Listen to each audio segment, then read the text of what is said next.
हा, बरं. ठीक आहे. तुम्हाला जस्ट मिनिट.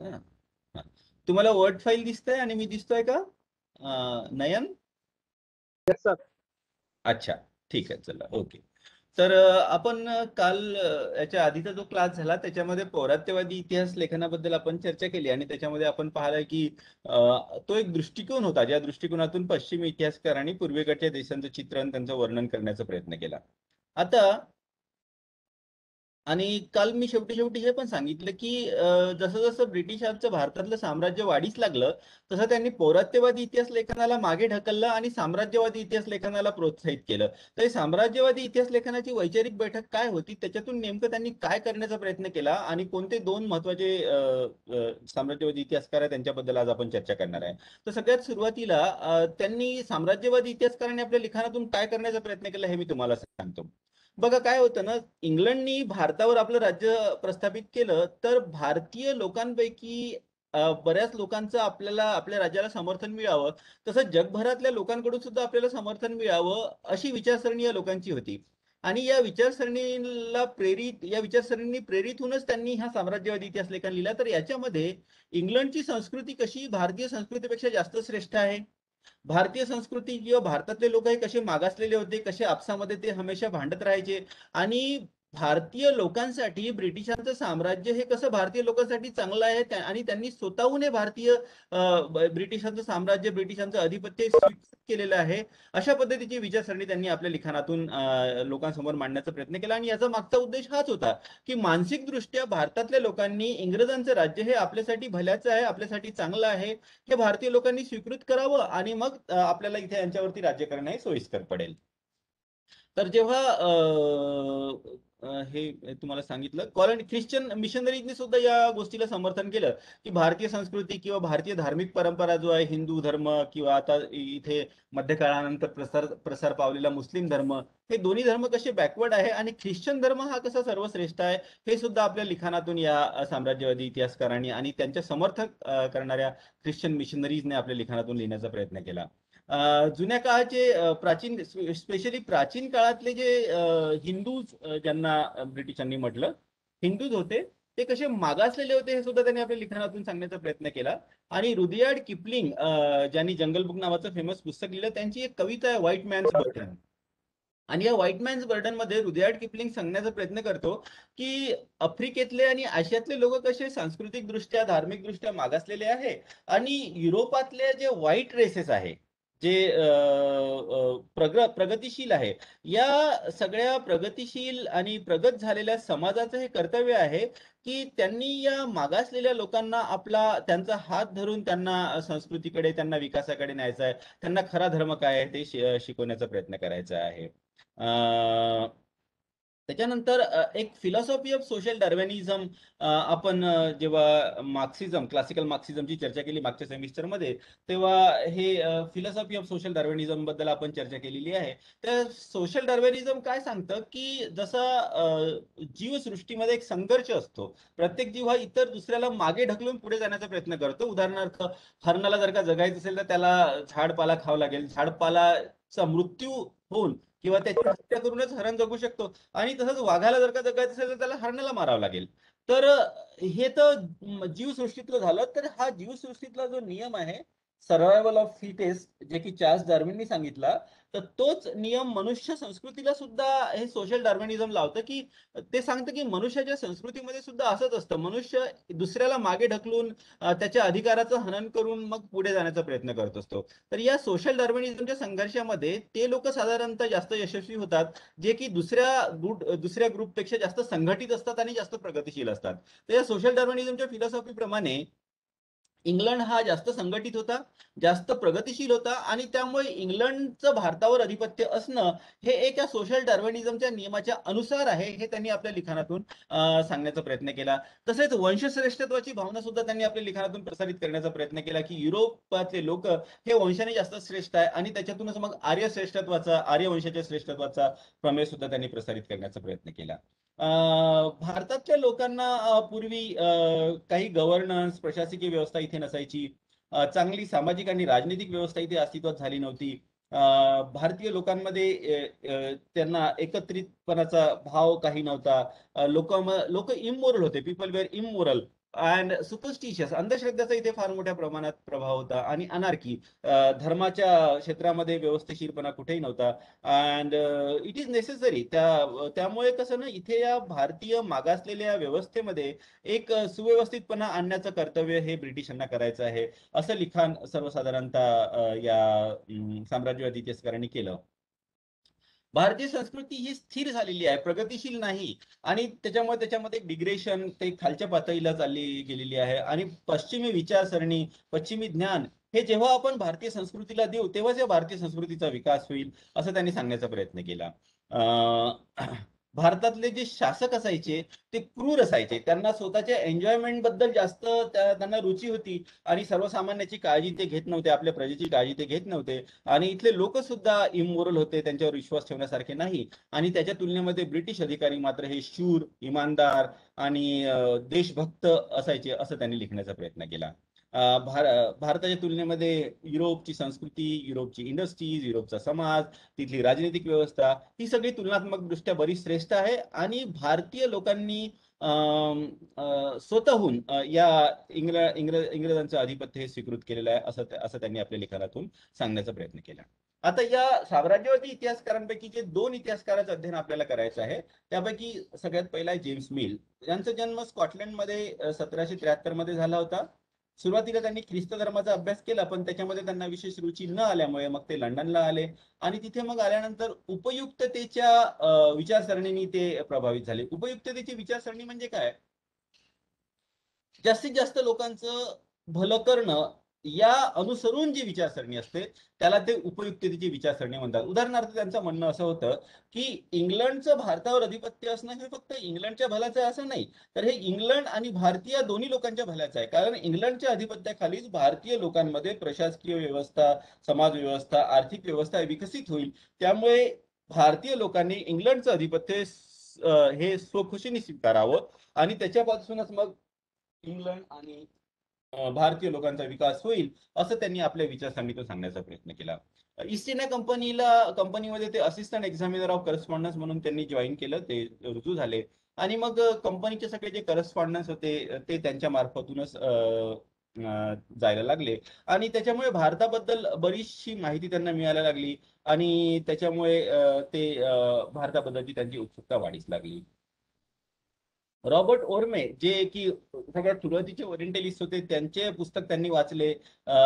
पण जे ओरिएंटलिस्ट होते, जेम्स प्रिन्सिप आणि विलियम जोन्स, यांनी जी प्राचीन भारताची प्रशंसा केली होती ती मात्र त्याला आवडली नाही. आणि ओरिएंटलिस्टचे फारशी पुस्तकं त्यांनी वाचले नाही. He wanted to discard that. त्याला ते काही महत्व विशेष देत नव्हते. 1806 मध्ये त्यांनी हिस्ट्री ऑफ ब्रिटिश इंडिया हे पुस्तक लिहायला सुरुवात केली. महत्वाची गोष्ट म्हणजे हा जो होता जेम्स मिल, हा भारतात कधीही आला नाही. ईस्ट इंडिया कंपनीचं जे इंग्लंडला जे ऑफिस होतं तिथे त्यांनी आपलं काम केलं, आपली नोकरी केली. आणि भारतातून जे पत्रव्यवहार होते त्याच्यापासूनच त्यांनी भारताबद्दलची आपली इमेज बनवली. मग तिथेच पुस्तकं साधने गोळा करून तिथेच हा ग्रंथ लिहिला.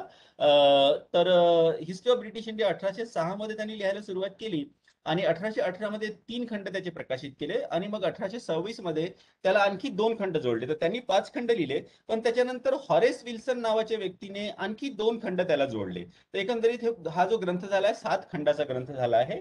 आणि हे जे पुस्तक होतं, या पुस्तकामध्ये जेम्स मिलनी भारतातली जी ब्रिटिशांनी लावलेली प्रशासकीय व्यवस्था आहे ती भारतीय लोकांसाठी कशी चांगली आहे, ब्रिटिश अधिपत्याखाली भारतीय लोकांचा कसा विकास होत आहे, हे सगळं विश्लेषण करण्याचा प्रयत्न केल्यामुळे त्याचं पुस्तक इंग्लंडच्या लोकांमध्ये फार क्विकली, फार लवकर पॉप्युलर झालं. आणि तो सुद्धा पॉप्युलर झाला मग, कारण त्यांनी ब्रिटिशांच्या नीतीचं समर्थन केलं होतं आणि त्याच्यामुळे त्याला ईस्ट इंडिया कंपनीमध्ये फार प्रमोशन्स पण मिळायला लागले. आणि मग याच्यामुळे काय झालं की हे जे पुस्तक होतं हे it has become a kind of Bible for the Indian civil servant who use to come to India. त्यामुळे इंग्लंडमधून भारतामध्ये जे ईस्ट इंडिया कंपनीचे अधिकारी भारतामध्ये नोकरी करायला यायचे, त्यांना ट्रेनिंग देताना हे पुस्तक वाचणं, याचं अध्ययन करणं हे कंपल्सरी झालं. तर इंग्लंडमधून भारतामध्ये जे ब्रिटिश ईस्ट इंडिया कंपनीचे सिव्हिल सर्वंट अधिकारी यायचे त्यांचं मन जे राहायचं ते या विचारसरणीने प्रभावित झालेलं राहायचं की भारतीय लोकांवरचं ब्रिटिशांचं आधिपत्य हे भारतीयासाठी चांगलं आहे. आणि मग त्याच दृष्टिकोनातून ते आपला इथला व्यवहार चालवायचे की भारतीय लोकांना स्वतःची काही समज नाही, त्यांचं काय, त्यांच्यासाठी काय चांगलं आहे त्यांना समजत नाही, आणि त्यांच्यासाठी महत्वाचे निर्णय हे इंग्लंडच्या अधिकाऱ्यांना घ्यायचे आहे हे त्यांनी समजावण्याचा प्रयत्न या पुस्तकातून केला. आणि म्हणूनच मग हे पुस्तक जे आहे ते इंडियन सिव्हिल सर्व्हिसच्या अधिकाऱ्यांसाठी एक महत्वाचं पुस्तक अध्ययनाचं होतं. भारतीय लोकांबद्दल आपल्या हिस्ट्री ऑफ ब्रिटिश इंडिया या पुस्तकामध्ये जेम्स मिल काय सांगतो? जेम्स मिल सांगतो की भारतीय लोक हे बार्बेरियन, मागासलेले होते. बौद्धिकदृष्ट्या त्यांचा विकास झालेला नव्हता. सामाजिक आणि राजनैतिक दृष्ट्या सुद्धा ते मागासलेलेच होते.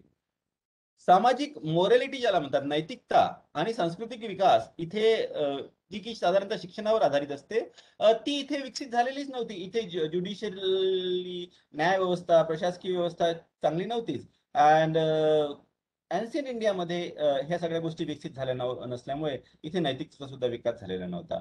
लोक इथले जे होते, गुलामगिरीची त्यांची मानसिकता होती, ते दुर्बल होते, अंधरुली होते. कुठलीही इनडिसिप्लिन त्यांच्यामध्ये, शिस्त मुळीच नव्हती. आणि ते ॲट्रोसियस आणि सेल्फ सेंटर. इथले जे रूलर होते ते फक्त त्यांना स्वतः एन्जॉय करायचं असं असायचं. आणि ते ॲट्रोसियस होते, दुसऱ्यांवर अत्याचार ते करायचे सर्वसामान्य लोकांवर. आणि हिंदूज बद्दल त्याचं मत फारच वाईट होतं. हिंदू हे एक युनाक ज्याला म्हणतात ना, थर्ड जेंडर सारखे आहे आणि गुलामांसारखी त्यांची मानसिकता आहे हिंदूंची, असं ते म्हणायचे. आणि मग हिंदूंच्या तुलनेमध्ये मुस्लिमांप्रती मात्र त्याचं ओपिनियन थोडं चांगलं होतं. आणि त्याचं म्हणणं असं होतं की मध्यकाळामध्ये जे मुस्लिम लोक आले त्यांनी इथल्या मागासलेल्या लोकांना संस्कृती कशाला म्हणतात हे थोडं शिकवण्याचा प्रयत्न केला. आणि इतिहास हे जे त्यांनी वेगवेगळे खंड लिहिले, इतिहासाचं विभाजन सुद्धा त्यांनी धर्माच्या आधारावर केलं. उदाहरणार्थ प्राचीन काळाला तो हिंदू कालखंड म्हणतो, मध्य काळाला तो मुस्लिम कालखंड म्हणतो, आधुनिक काळाला म्हटलं तो ब्रिटिश कालखंड म्हणतो, ते ख्रिश्चन कालखंड म्हणत नाही. तर हे सुद्धा त्याचं जे डिव्हिजन होतं ते डिव्हिजन नंतर बऱ्याच इतिहासकारांनी बरेच वर्ष पुढे चालवलं. आणि ज्याला म्हणतात ना, कम्युनल डिव्हिजन ऑफ हिस्ट्री, धर्माच्या आधारावर इतिहासाचे भाग करणं, याची सुरुवात या इम्पेरियलिस्टिक साम्राज्यवादी इतिहासकारांनी आणि प्रामुख्याने जेम्स मिल यांनी केली. आता खरं तर हिंदू शब्द हा मध्यकाळातच फार मोठ्या प्रमाणात प्रचलित झाला. मुस्लिम लोकांनी इथे आल्यानंतर जे जे जे जे नॉन मुस्लिम होते त्या सगळ्यांना, भारतीय लोकांना हिंदू म्हणून संबोधायला सुरुवात केली. त्यापूर्वी हिंदू शब्द हा फार कमी प्रमाणात प्रचलित होता, कारण इथे वेगवेगळे पंथ, वेगवेगळ्या ज्याला म्हणतात ना रिलिजियस सिस्टम, वेगवेगळ्या धार्मिक परंपरा अस्तित्वात होत्या. आणि या सगळ्यांना एक कंबाईन नाव हिंदू म्हणून देण्यात आलं. त्यामुळे मुस्लिम येण्याच्या पूर्वीचा जो कालखंड होता त्याला हिंदू पिरियड म्हणता येईल का, हा फार मोठा प्रश्नचिन्ह आहे. कारण हिंदू शब्दच तेव्हा फार मोठ्या प्रमाणात प्रचलित नव्हता. पण तरी हिंदू आणि मुस्लिम यांचं डिवाइड अँड रूल पॉलिसी ज्याला म्हणतात, फोडा आणि राज्य करा, त्या पॉलिसीच्या अंतर्गत या साम्राज्यवादी इतिहासकारांनी इतिहासाचं सुद्धा धर्माच्या आधारावर अशी विभागणी केलेली आपल्याला दिसून येते. ब्रिटिश रूल भारतीय लोकांसाठी चांगला आहे, अर्थातच त्यांनी आपल्या लिखाणातून सांगण्याचा प्रयत्न केला. जे ब्रिटिश लोक भारतावरील ब्रिटिश शासनाचा विरोध करतात त्यांना तो क्रिटिसाइज करतो. आणि उपयुक्ततेच्या धोरणावर ब्रिटिशांचं जे प्रशासन आहे ते आधारित असावं असं तो सांगतो. आणि जुन्या ज्या परंपरा होत्या भारतातल्या, ज्याची आता उपयुक्तता राहिलेली नाही आहे, त्या परंपरा नष्ट करून उपयुक्त असणाऱ्या परंपरा, उपयुक्त असणारी प्रशासकीय व्यवस्था, समाज व्यवस्था तिथे आणायला पाहिजे असं तो म्हणतो. विकसित इंग्लंड आणि अविकसित भारत यांच्यामधला जो डिफरन्स आहे तो त्यांनी आपल्या लिखाणामध्ये हायलाइट करण्याचा प्रयत्न केला. डिव्हिजन तर मी तुम्हाला सांगितलंय. आता त्याच्यानंतर 1848 मध्ये आधी सांगितल्याप्रमाणे होरेस विल्सननी या हिस्ट्री ऑफ ब्रिटिश इंडिया या 5 खंडाच्या जेम्स मिलच्या पुस्तकाला 2 खंड जोडले. आणि आपल्या 2 खंडामध्येच होरेस विल्सन सांगतो की जेम्स मिलनी जे जे काही आपल्या पुस्तकामध्ये लिहिलं आहे ते संपूर्णपणे खरं नाही. भारतीय लोकांची प्री इस्लामिक, मुस्लिम शासक इथे येण्याच्या पूर्वीचा जो भारत होता, प्राचीन भारत, तो अतिशय मागासलेला होता असं जेम्स मिल सांगतो. हे चुकीचं आहे. प्राचीन काळामध्ये सुद्धा भारतीय संस्कृती, भारतीय परंपरा आणि भारतीय प्रशासकीय व्यवस्था सुद्धा फार मोठ्या प्रमाणात विकसित झालेली होती असं तो सांगतो. इतर इतिहासकार सुद्धा जसं कोलब्रोक आणि जॉन शोर यांनी सुद्धा मिलच्या मताचं खंडन केलेलं आपल्याला दिसून येतं. पण तरी ब्रिटिश प्रशासकीय व्यवस्था जी होती ती मात्र जेम्स मिलच्या विचारसरणीने सुरू राहिली, ज्याच्यामध्ये ब्रिटिश इंग्लंडचे लोक हे भारतीय लोकांपेक्षा कसे जास्त विकसित आहे किंवा कसे जास्त ब्रिटिश प्रशासन व्यवस्था कशी भारतीय लोकांसाठी जास्त चांगली आहे, या पद्धतीनेच इथली इंग्लंडची प्रशासकीय व्यवस्था, ईस्ट इंडिया कंपनीची प्रशासकीय व्यवस्था सुरू झाली आणि त्याच्याच सुरू राहिली आणि त्याच्याच परिणाम असे झाले की भारतीय लोक आणि ब्रिटिश लोक यांच्यामधला दुरावा जो आहे वाढत राहिला आणि शेवटीच त्याचीच परिणिती म्हणून 1857चा उठाव झालेला आपल्याला दिसून येतो.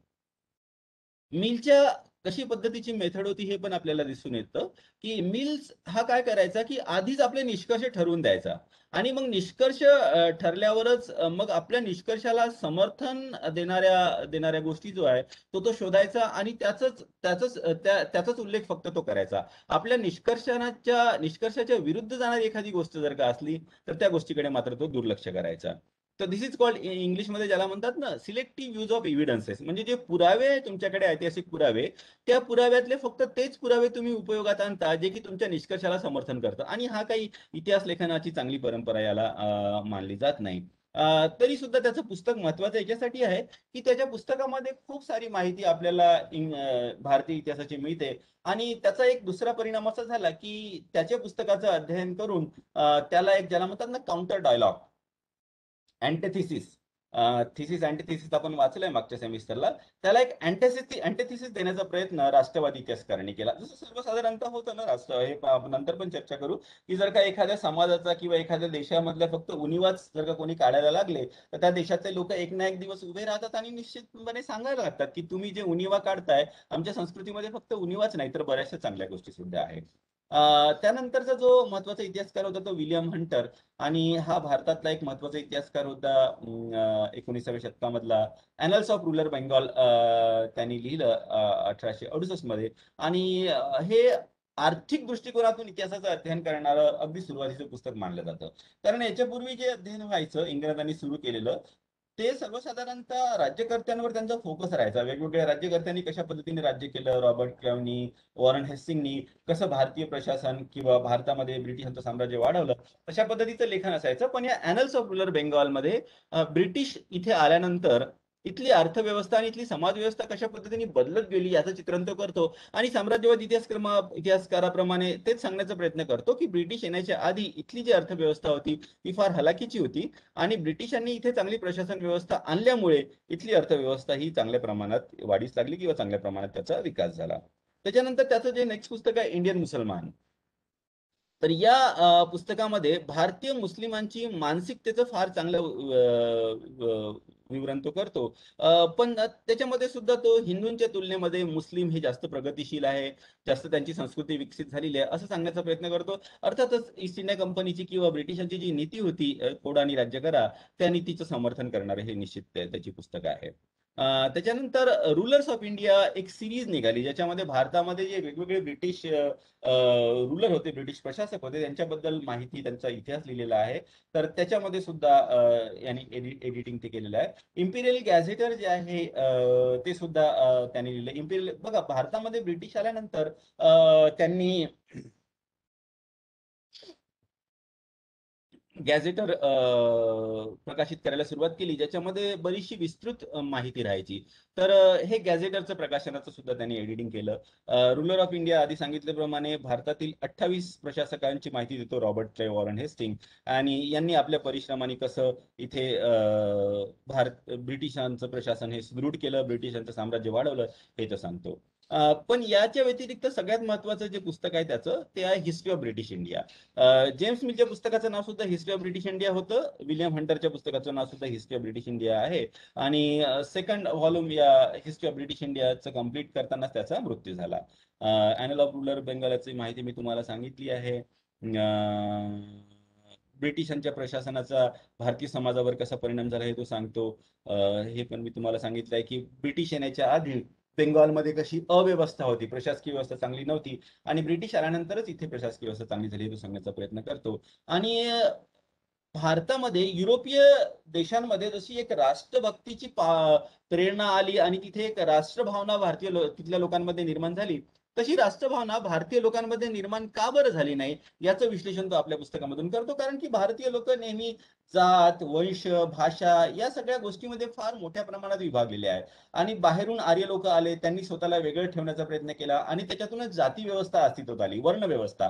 वर्ण म्हणजे रंग, आणि मग साधारणतः आर्य हे फेअर कलर होते आणि इथले प्री आर्यन लोक जे होते ते सावळ्या रंगाचे असायचे. आणि त्यांनी आपल्याला या सावळ्या रंगाच्या लोकांपासून वेगळं ठेवण्याचा प्रयत्न केला. आणि त्याच्यातूनच मग ही जाती व्यवस्था अस्तित्वात आली. त्याच्यानंतर आर्य आणि अनार्य यांचे आपसातले जे विवाह झाले, त्याच्यातून सुद्धा वेगवेगळ्या जाती अस्तित्वात आल्या, असं तो सांगण्याचा प्रयत्न करतो.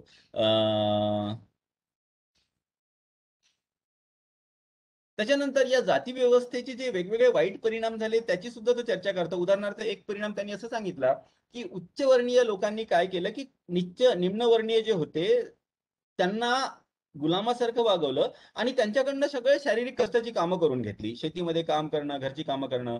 पण याचा विपरीत परिणाम हा झाला की उच्चवर्णीय शारीरिकदृष्ट्या दुर्बल झाले. जर का तुम्ही शरीराला काही काम देणार नाही, तर शरीर तुमचं दुर्बल होऊन जाईल. आणि त्याचेच परिणाम म्हणून असं झालं की जेव्हा बाहेरून आक्रमण झाली, तेव्हा हा जो दुर्बल समाज होता, हा या बाहेरून येणाऱ्या आक्रमणाला फेस करू शकला नाही, असं तो आपल्या लिखाणात सांगण्याचा प्रयत्न करतो. आणि हे जे डिव्हिजन आहे, फिजिकल, वंश, सामाजिक, हे जे बॅरियर आहे, सामाजिक भारतीय समाज हा जो विभागलेला आहे वेगवेगळ्या कारणामुळे, वंश किंवा जिथे राहण्याचं ठिकाण किंवा भाषा, या सगळे हे जे सगळे बॅरियर आहे, हे सगळ्या ज्या भिंती आहे, ज्यांनी समाजाला विभाजित करून ठेवलेलं आहे, ह्या भिंती तोडून सगळ्या भारतीय समाजाला एकत्र करून एकत्र भारतीयत्वाची संकल्पना ही भारतीय लोकांमध्ये रुजू करण्याचं महत्वाचं काम ब्रिटिश प्रशासन इथे करत आहे, असं सुद्धा तो सांगतो. तर बघा, या साम्राज्यवादी इतिहासकारांनी जे काही लिहिलं ते संपूर्णपणे खोटं होतं किंवा चूक होतं असं आपल्याला म्हणता येणार नाही. त्याच्यामध्ये बऱ्याचशा गोष्टी व्यवस्थित होत्या. भारतीय समाज हा खरंच दुभंगलेला आपल्याला दिसून येतो. आणि ब्रिटिशांच्या अधिपत्याखाली भारतीय समाजामध्ये बऱ्याच मोठ्या प्रमाणात ती एकीकरणाची भावना जी होती ती वाढीस लागली. याच्याबद्दल आपण वी शुड ॲग्री दॅट. आपल्याला हे ऍक्सेप्ट करावं लागेल, आपल्याला हे स्वीकृत करावं लागेल.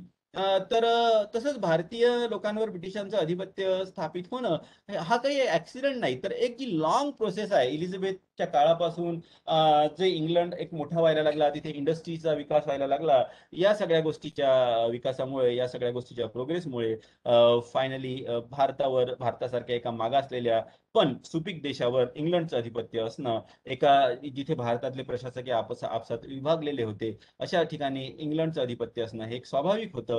ही एक स्वाभाविक इतिहासाची प्रक्रिया आहे, असं त्याचं म्हणणं होतं. युटिलिटेरियन डॉक्टरीन ज्याला म्हणतात ना, की जे लोक जास्त प्रोग्रेसिव्ह असतात ते कमी प्रोग्रेसिव्ह लोकांवर आपलं आधिपत्य स्थापित करतात आणि मग त्यांची सुद्धा प्रोग्रेस व्हायला लागते, हे त्यांनी सांगण्याचा प्रयत्न केला. आणि ज्याला म्हटलं ना, जसं लहान मुलाचा हात पकडून त्याचे वडील त्याला जसं विकासाकडे घेऊन जातात, हात पकडून म्हणजे त्याला व्यवस्थित मार्गदर्शन करून, तर तसंच इंग्लंड सुद्धा भारताचं मार्गदर्शन करून भारताला विकासाच्या दिशेने घेऊन जाईल, असं मत तो आपल्या लिखाणात मांडतो. तर हे झालं विलियम हंटर बद्दल. बघा, थोडक्यात सांगायचं म्हणजे जेम्स मिलचं जे पुस्तक आहे, हिस्ट्री ऑफ ब्रिटिश इंडिया, हे त्याचं महत्वाचं पुस्तक आहे. त्याच्यामध्ये भारतीय लोकांसाठी इंग्लंडची प्रशासकीय व्यवस्था कशी चांगली आहे हे त्यांनी सांगण्याचा प्रयत्न केला. हिंदूंबद्दल त्याचं मत फारच वाईट होतं. त्यातले त्यात मुस्लिम समाजाला तो थोडंसं जास्त चांगलं फेवरेबल आपलं मत मांडतो. त्याच्यानंतर William Hunter, annals of rural Bengal, Indian Musalman, history of British India, annals of rural बेंगॉलमध्ये त्यांनी अर्थव्यवस्थेचा कसा विकास होत गेला याची चर्चा आपल्या लिखाणामध्ये केलेली आहे. कास्ट व्यवस्थेचं त्यांनी डिस्क्रिप्शन दिलेलं आहे. या जाती व्यवस्थेमुळे आणि उच्चवर्णीयांनी शारीरिक कष्ट सगळे हे खालच्या जातीवर ढकलले आणि याच्यामुळे कसं त्यांचं शारीरिक दृष्ट्या ते दुर्बल झाले. आणि इंग्लंडला या भारतीय लोकांना प्रगतीच्या मार्गावर, विकासाच्या मार्गावर घेऊन जायचं आहे, असं तो आपल्या लिखाणातून मांडलं होतं. तर एक ओव्हरव्ह्यू, एक समप जर का करायचं असलं या साम्राज्यवादी इतिहास लेखनाचं, तर आपल्याला एक सर्वसाधारण असं समजण्यात असं आपण समजू शकतो की या साम्राज्यवादी इतिहासकारांनी भारतीय समाज हा स्थिरावलेला, मागासलेला, न बदलणारा समाज आहे असं सांगण्याचा प्रयत्न केला. त्यांनी इतिहासाची विभागणी हिंदू, मुस्लिम आणि ब्रिटिश पिरियड अशी केली. तर हे धर्माच्या आधारावर जी इतिहासाची विभागणी झाली ती बऱ्याच काळानंतर पुढे सुद्धा बऱ्याच इतिहासकारांनी पुढे चालवली. आणि आपल्या लिखाणातून सर्वसाधारणतः त्यांनी ब्रिटिश त्यांचं जे अधिपत्य होतं भारतीय लोकांवर त्याचं समर्थन करण्याचा प्रयत्न केलेला आपल्याला दिसून येतो. तर इथे हे साम्राज्यवादी इतिहास लेखन संपलं. तुम्हाला जर का काही शंका असेल तर तुम्ही मला विचारू शकता.